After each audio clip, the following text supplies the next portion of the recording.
여보세요, 어머니. 5년 만에 울린 그 목소리에 나는 숨이 멎었다. 전화기를 든 손이 떨렸다. 아들 민수였다.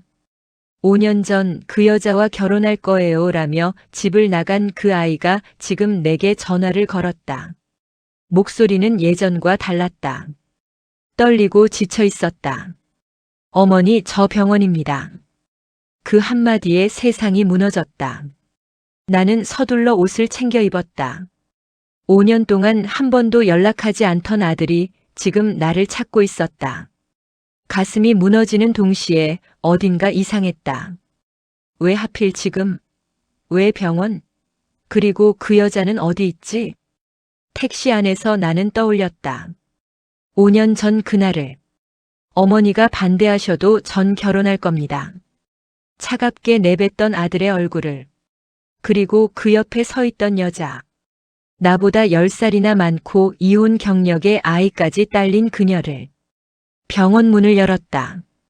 복도 끝에서 민수가 고개를 숙이고 앉아 있었다. 그 순간 나는 알았다. 이 5년 내 아들에게 무슨 일이 있었던 걸까? 나는 평범한 어머니였다.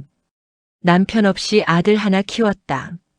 민수가 5살 때 남편이 교통사고로 세상을 떠났고 그 뒤로 나는 아들만 보고 살았다. 새벽 5시에 일어나 시장에 나가 떡을 팔고 저녁엔 식당 설거지를 했다. 손은 거칠어졌지만 민수가 좋은 대학에 가고 좋은 직장에 취직하는 걸 보는 게 내 유일한 꿈이었다. 그리고 그 꿈은 이루어졌다. 민수는 서울대를 졸업하고 대기업에 입사했다. 나는 그때 처음으로 울었다. 기쁨의 눈물이었다. 엄마, 이제 편하게 사세요. 민수가 내 손을 잡으며 말했다. 나는 고개를 끄덕이며 웃었다. 하지만 그 행복은 오래가지 않았다. 어머니, 소개할 사람이 있어요. 어느 날 민수가 여자를 데려왔다. 이름은 정혜라고 했다. 첫인상은 나쁘지 않았다. 조용하고 차분해 보였다. 하지만 뭔가 어색했다. 민수보다 나이가 많아 보였고 표정에 피로가 묻어 있었다. 어머니, 저희 결혼하려고요. 뭐? 나는 당황했다. 민수는 겨우 입사 2년 차였다. 아직 젊고 앞길이 창창한데 벌써 결혼? 게다가 그 여자는 어딘가 숨기는 게 있어 보였다. 민수야, 천천히 생각해봐라. 너 아직 젊잖아. 어머니, 전 이미 결정했어요. 민수의 목소리는 단호했다. 나는 가슴이 철렁했다. 뭔가 잘못되고 있었다. 며칠 뒤 나는 우연히 진실을 알게 됐다. 동네 슈퍼 앞에서 동네 아줌마를 만났다. 그녀가 수군거리며 말했다. 아이고, 정신의 며느리 될 그 여자 말이야 이혼했다며? 애까지 있다던데? 나는 그 자리에서 얼어붙었다. 집에 돌아와 민수를 불렀다. 민수야, 그 여자 이혼했다며? 애도 있다며? 민수는 한참을 말이 없었다. 그리고 천천히 고개를 끄덕였다. 네, 맞아요. 뭐? 너 미쳤니? 너보다 10살이나 많고 이혼에 애까지 딸린 여자를 왜? 어머니, 그런 식으로 말씀하지 마세요. 민수가 소리쳤다. 나는 처음 봤다. 내게 소리 지르는 아들을. 전혜라 씨를 사랑해요. 그게 뭐가 잘못됐어요? 사랑? 사랑이 밥 먹여주니? 너 지금 정신 차려. 어머니가 날 이해 못하시는 거예요. 민수는 방문을 쾅 닫았다. 나는 그 자리에 주저앉았다. 그 후로 일주일 동안 나는 정혜라는 여자에 대해 알아봤다. 아는 언니를 통해 들은 이야기였다. 정혜는 10년 전 결혼했다가 5년 만에 이혼했다. 이유는 남편의 외도. 아이는 딸 하나, 현재 초등학교 3학년. 정혜는 혼자 아이를 키우며 회사를 다니고 있었다. 딱한 사람이긴 한데 근데 왜 하필 네 아들이야? 언니의 말에 나는 대답하지 못했다. 결혼식 날이 다가왔다. 나는 민수에게 마지막으로 말했다. 민수야, 제발 다시 생각해봐라. 엄마가 평생 너 하나 보고 살았잖아. 내가 고생할까봐 그러는 거야. 어머니 전해라 시 없이는 못 살아요. 너 지금 정신이 있니 없니? 어머니가 축복 안 해주시면 전 혼자서라도 결혼할 겁니다. 민수는 그렇게 말하고 집을 나갔다. 나는 결혼식에 가지 않았다. 그리고 그 뒤로 5년 동안 아들과 연락이 끊겼다. 5년이 지났다. 그리고 오늘 아들이 전화를 걸어왔다. 병원 복도는 차갑고 조용했다. 민수는 창가에 앉아 고개를 숙이고 있었다. 5년 만에 본 아들은 많이 늙어 있었다. 얼굴은 수척하고 눈가엔 주름이 깊게 패여 있었다. 겨우 35인데 40처럼 보였다. 민수야. 내 목소리에 민수가 고개를 들었다. 눈이 마주쳤다. 그 눈엔 눈물이 고여 있었다. 어머니. 민수의 목소리는 떨렸다. 나는 다가가 앉았다. 5년 만이었다. 할 말이 너무 많았지만 입이 떨어지지 않았다. 무슨 일이야? 헤라가 암이에요. 그 한마디에 나는 숨이 멎었다. 뭐? 췌장암 말기예요. 6개월 전에 진단받았어요. 민수는 고개를 떨구며 말을 이었다. 처음엔 소화불량인 줄 알았어요. 그런데 병원에 갔더니 이미 사기였어요. 나는 아무 말도 할 수 없었다. 수술도 안 돼요. 항암 치료 중인데 의사 선생님이 말씀하셨어요. 길어야 3개월이라고. 민수의 목소리가 떨렸다. 어머니 전 어떻게 해야 할지 모르겠어요. 그 순간 나는 복잡한 감정에 휩싸였다. 5년 동안 원망했던 그 여자가 죽어가고 있었다. 그리고 내 아들은 무너지고 있었다. 헤라는 지금 어디 있니? 병실에 있어요. 어머니 혹시 가봐야지. 나는 천천히 일어났다. 민수가 놀란 표정으로 나를 봤다. 어머니 정말요? 가자. 병실 문을 열었다. 하얀 침대 위에 여자가 누워 있었다. 정혜였다. 5년 전보다 훨씬 말라 있었다. 얼굴은 창백했고 눈은 움푹 들어가 있었다. 하지만 눈빛은 여전히 살아 있었다. 어머님. 정혜가 나를 보고 놀란 표정을 지었다. 나는 천천히 다가갔다. 오랜만이구나. 죄송해요. 정혜의 첫마디였다. 뭐가? 어머님 마음 아프게 해드려서요. 민수 오빠 어머니랑 연락 못하게 해서요. 나는 의자에 앉았다. 너 때문만은 아니야. 아니요, 제 잘못이에요. 제가 욕심을 부렸어요. 정혜의 목소리는 약했지만 진심이 담겨 있었다. 너 왜 우리 아들이랑 결혼했니? 내가 물었다. 5년 동안 궁금했던 질문이었다. 정혜는 한참을 침묵하다가 천천히 입을 열었다. 처음엔 사랑인 줄 알았어요. 민수 오빠가 정말 다정했거든요. 제 딸한테도 잘해줬고 전 그게 고마웠어요. 그게 다야? 아니요. 정혜가 고개를 저었다. 전 외로웠어요. 이혼하고 혼자 애 키우면서 너무 힘들었어요. 그런데 민수 오빠가 나타났어요. 저한테 기대라고 했어요. 전 그 말에 무너졌어요. 정혜의 눈에서 눈물이 흘러내렸다. 근데 결혼하고 나서 알았어요. 제가 민수 오빠한테 짐이 된다는 걸. 무슨 소리야? 민수 오빠 저 때문에 어머님이랑 연 끊었잖아요. 그것뿐만이 아니에요. 회사에서도 소문났어요. 나이 많은 이혼녀랑 결혼했다고 승진도 밀렸어요. 나는 숨이 막혔다. 그리고 제 딸이요. 처음엔 민수 오빠를 잘 따랐는데 사춘기 들어가면서 반항하기 시작했어요. 넌 내 아빠가 아니야 라고 소리 지르고 민수 오빠는 그때마다 참았어요. 근데 전 알아요. 오빠가 얼마나 힘들어하는지. 정혜의 목소리는 떨렸다. 전 민수 오빠한테 미안해요. 제가 오빠 인생을 망쳤어요. 나는 할 말을 잃었다. 5년 동안 나는 이 여자를 원망했다. 내 아들을 빼앗아간 여자. 아들의 미래를 망친 여자. 하지만 지금 내 앞에 있는 건 그저 지쳐서 무너져가는 한 사람이었다. 어머님, 부탁 하나만 들어주세요. 정혜가 떨리는 목소리로 말했다. 뭔데? 제가 죽으면 민수 오빠 좀 돌봐주세요. 오빠 혼자서는 못 견딜 거예요. 그 순간 나는 눈물이 났다. 이 여자는 죽어가면서도 내 아들 걱정을 하고 있었다. 그날 밤 나는 민수와 작은 식당에 앉아 있었다. 5년 만의 식사였다. 민수는 밥을 거의 먹지 못했다. 젓가락을 들었다 놓기를 반복했다. 민수야, 내 어머니.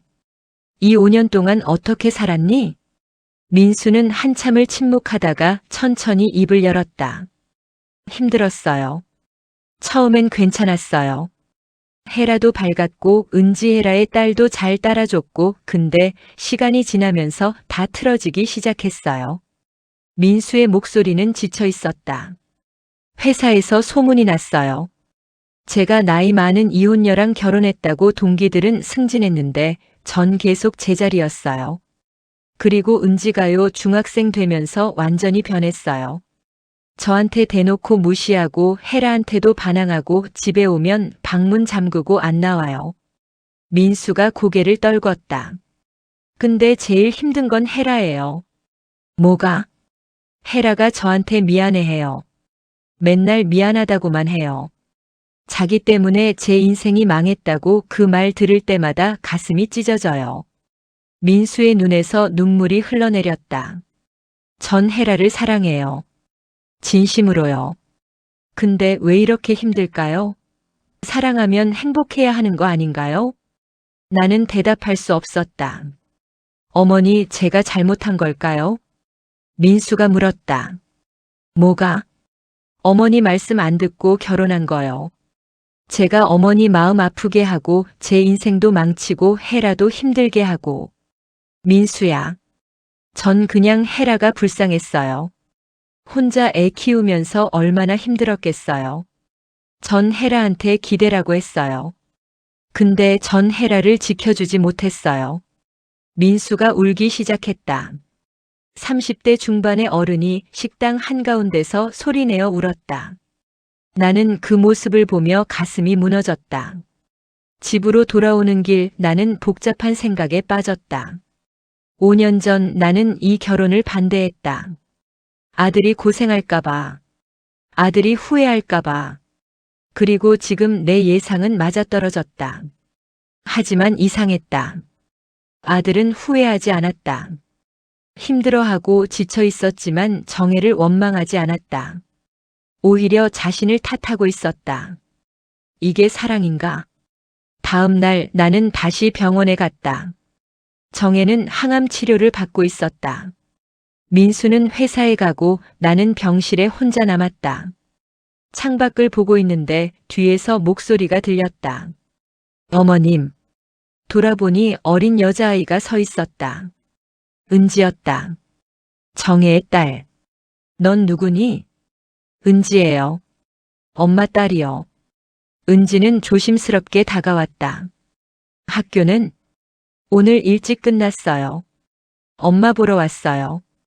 은지는 엄마가 누워있는 병실을 바라봤다. 눈엔 눈물이 고여 있었다. 엄마가 죽는 거예요? 갑작스러운 질문에 나는 당황했다. 넌 그걸 어떻게 알아? 다 들었어요. 엄마랑 민수 아저씨가 하는 얘기 숨어서 들었어요. 은지의 목소리가 떨렸다. 전 엄마가 싫었어요. 맨날 바쁘다고 저 혼자 두고 민수 아저씨 데려와서 우리 아빠 자리에 앉히고. 근데 엄마가 죽으면 전 어떡해요? 은지가 울기 시작했다. 나는 그 아이를 안아줬다. 그리고 깨달았다. 이 아이도 무너지고 있구나. 그날 저녁 민수가 퇴근하고 병원에 왔다. 나는 민수를 복도로 불렀다. 민수야, 은지 말이야. 네. 그 아이 많이 힘들어하더라. 민수는 고개를 끄덕였다. 알아요. 근데 전 어떻게 해줘야 할지 모르겠어요. 저한테 마음을 안 열거든요. 넌 그 애를 어떻게 생각하니? 헤라의 딸이죠. 제가 지켜줘야 할 아이고요. 민수의 대답은 담담했다. 근데 어머니 헤라가 죽으면 은지는 어떡하죠? 친아빠는 연락도 안 되고 외할머니는 돌아가셨고. 민수가 떨리는 목소리로 물었다. 전 은지를 키울 수 있을까요? 나는 숨이 막혔다. 그때는 몰랐다. 진짜 충격은 이제 시작이라는 걸. 일주일 후 정혜의 상태가 급격히 나빠졌다. 의사는 말했다. 이제 시간 문제입니다. 민수는 회사에 휴직계를 냈다. 그리고 병원에서 살다시피 했다. 나도 매일 병원에 갔다.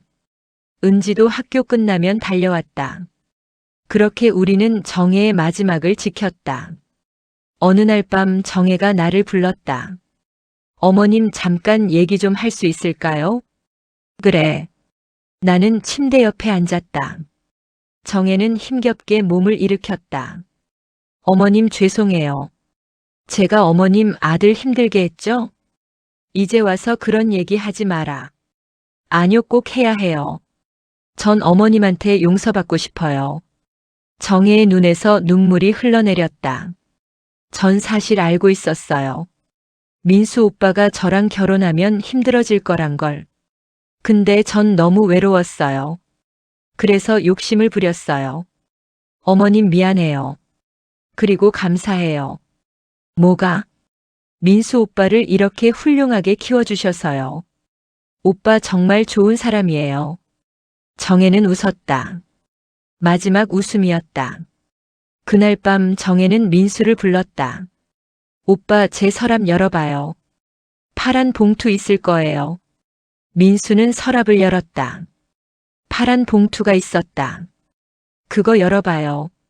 민수가 봉투를 열었다. 안에는 편지 한 장과 통장이 들어있었다. 이게 뭐야? 제 예금이요. 5천만 원 있어요. 뭐? 민수는 깜짝 놀랐다. 어떻게 이런 돈이? 오빠 몰래 모았어요. 결혼하고 나서 제 월급 꼬박꼬박 모았어요. 오빠 돈 하나도 안 썼어요. 정혜가 미소 지었다. 이거 은지 키우는데 쓰세요. 대학 갈 때까지는 충분할 거예요.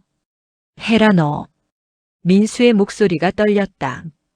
오빠 제 부탁 들어줄 거죠? 뭔데? 은지 잘 키워주세요. 그리고 나중에 좋은 사람 만나면 다시 결혼하세요. 무슨 소리야? 민수가 소리쳤다. 난 너밖에 없어. 오빠 전 이제 가요. 근데 오빠는 살아야 해요. 행복해야 해요. 정혜의 목소리는 약해졌다. 오빠 사랑했어요. 진심으로요. 그날 밤 11시 42분. 정혜가 숨을 거뒀다. 민수는 그 자리에 무너졌다. 소리 없이 울었다. 은지도 엄마 손을 잡고 울었다. 나는 그저 그 모습을 지켜볼 수밖에 없었다. 장례식이 끝나고 우리는 집으로 돌아왔다. 민수는 헤라의 방에 들어가 문을 잠갔다. 은지는 자기 방에서 나오지 않았다. 나는 거실에 혼자 앉아 있었다. 그때 초인종이 울렸다. 문을 열었다. 낯선 남자가 서 있었다. 누구세요? 전 은지 아빠입니다. 나는 얼어붙었다. 뭐라고요? 은지 엄마 정혜 씨 장례식 얘기 들었어요. 은지 데리러 왔습니다. 남자는 차갑게 말했다. 잠깐만요, 당신 지금. 전 은지 친아빠예요. 법적으로 제가 친권자고요. 남자가 서류를 내밀었다. 이혼할 때 친권은 헤라 씨가 가졌지만 헤라 씨가 사망하면 자동으로 저한테 넘어와요. 나는 숨이 막혔다. 은지 불러주세요. 민수가 방에서 나왔다. 뭐 하시는 겁니까? 당신은 누군데요? 전 은지 보호자입니다. 보호자? 혈연 관계도 아닌데요. 남자가 비웃었다. 은지는 제 딸이에요. 데리고 갑니다. 말도 안 돼. 당신 10년 동안 연락 한 번 안 했잖아요. 그래도 전 친아빠예요. 남자는 단호했다. 은지 안 불러주시면 경찰 부르겠습니다. 그때 은지가 방에서 나왔다. 은지는 남자를 보고 얼어붙었다. 아빠? 은지야, 아빠야. 아빠 집으로 가자. 싫어. 은지가 소리쳤다. 난 안 갈 거야. 넌 나버렸잖아. 은지야, 아빠가 미안해. 이제 잘해줄게. 거짓말. 넌 엄마랑 나 버리고 다른 여자랑 결혼했잖아. 은지가 울며 소리쳤다. 전 여기 있을 거예요. 민수 아저씨랑. 하지만 법은 냉정했다. 친권은 친아빠에게 있었다. 우리는 막을 방법이 없었다. 은지는 울며 끌려갔다. 민수 아저씨, 할머니, 소리치며 손을 뻗었지만 우리는 그 손을 잡을 수 없었다. 민수는 그 자리에 무너졌다. 내가 뭘 위해 살았지? 민수의 목소리는 텅 비어 있었다. 아내도 잃고 딸도 빼앗겼다. 그리고 진짜 충격은 이제부터였다. 은지가 떠나고 일주일 후, 민수는 완전히 무너졌다. 회사도 그만뒀다. 방에 틀어박혀 나오지 않았다. 나는 매일 문 앞에서 말했다. 민수야, 밥이라도 먹어라. 하지만 대답은 없었다. 어느 날 나는 민수 방을 강제로 열었다. 민수는 바닥에 앉아 있었다. 눈은 초점을 잃었고 수염은 덥수룩했다. 민수야, 이러지 마라. 어머니, 전 왜 살아야 해요? 민수가 물었다. 헤라도 없고 은지도 없고 전 이제 뭘 위해 살아야 해요? 민수야. 어머니 말이 맞았어요. 전 결혼하지 말았어야 했어요. 그럼 헤라도 힘들지 않았을 거고 은지도 이렇게 안 됐을 거고. 민수가 울기 시작했다. 전 모든 걸 망쳤어요. 나는 민수를 안았다. 그리고 처음으로 깨달았다. 내가 틀렸구나. 5년 전 나는 이 결혼을 반대했다. 아들이 고생할까봐. 하지만 지금 생각해보니 나는 아들의 행복보다 내 불안을 먼저 생각했던 거였다. 민수야, 엄마가 미안하다. 네. 엄마가 너무 이기적이었어. 내 행복보다 엄마 걱정을 먼저 했어. 나는 눈물을 흘렸다. 헤라가 좋은 사람이었구나. 엄마가 너무 늦게 알았어. 그날 밤 나는 헤라가 남긴 편지를 읽었다. 편지는 봉투 안에 함께 들어있었다. 민수에게 주는 편지였지만 나도 읽어야 할 것 같았다. 오빠에게. 이 편지를 읽고 있다면 전 이미 세상에 없겠죠. 오빠 5년 동안 정말 고마웠어요. 오빠는 제게 처음으로 사랑이 뭔지 알려줬어요. 사실 고백할 게 있어요. 전 처음엔 오빠를 이용하려고 했어요. 혼자 애 키우기 힘들어서 기댈 사람이 필요했어요. 근데 오빠가 너무 좋은 사람이었어요. 제 딸한테도 잘해주고 저한테도 다정했어요. 그래서 사랑하게 됐어요. 진심으로요. 오빠 저 때문에 많이 힘들었죠? 어머님이랑도 연 끊고 회사에서도 소문나고. 전 그게 너무 미안했어요. 그래서 결심했어요. 아프다는 걸 알았을 때 오빠한테 말하지 않으려고 했어요. 조용히 떠나려고 했어요. 근데 못하겠더라고요. 오빠 얼굴이 자꾸 보고 싶었어요. 오빠, 제 마지막 부탁이에요. 행복하세요. 다시 사랑하세요. 그게 제가 오빠한테 바라는 전부예요. 사랑했어요, 오빠. 마이너스 헤라 마이너스. 나는 편지를 읽으며 눈물을 흘렸다. 다음 날 나는 민수에게 말했다. 민수야, 은지 찾으러 가자. 네. 그 아이 불쌍하잖아. 친아빠한테 끌려가서 얼마나 무섭겠어. 어머니, 하지만 법적으로. 법이 뭐가 중요해? 그 아이가 중요하지.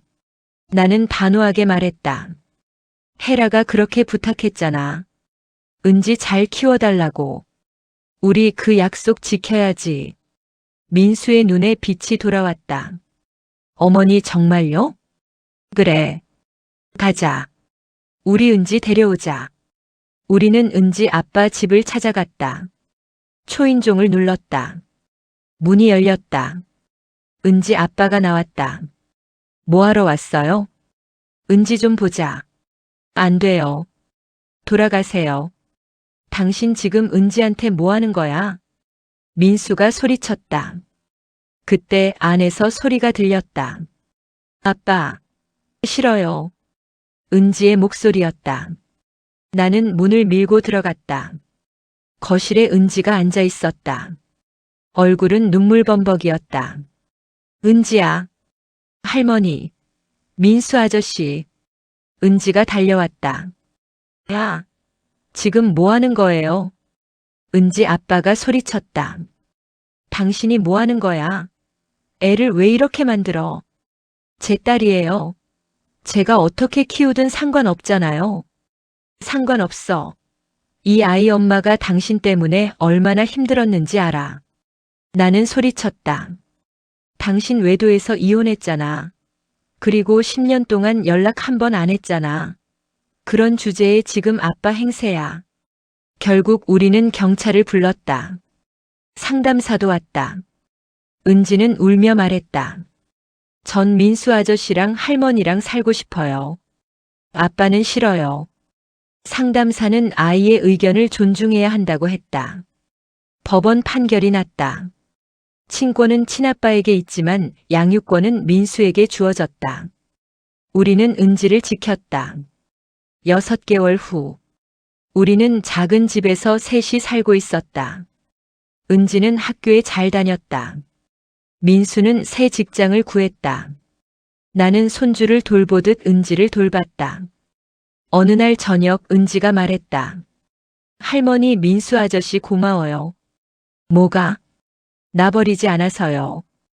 은지가 웃었다. 엄마가 꿈에 나왔어요.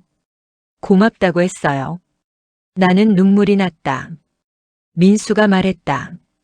어머니 전 이제 알았어요. 뭘? 헤라가 제게 준 게 뭔지요. 사랑이요. 그리고 은지요.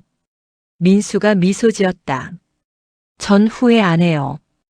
헤라랑 결혼한 거. 힘들었지만 행복했어요. 나는 아들을 안았다. 그제야 깨달았다. 사랑은 후회가 아니라 선택이구나. 그날 밤 나는 창밖을 보며 생각했다. 헤라는 떠났지만 그녀가 남긴 사랑은 여전히 우리 곁에 있었다. 은지의 웃음 속에, 민수의 눈빛 속에, 그리고 내 마음 속에. 사랑은 늘 너무 늦게 온다. 하지만 오면 영원히 남는다.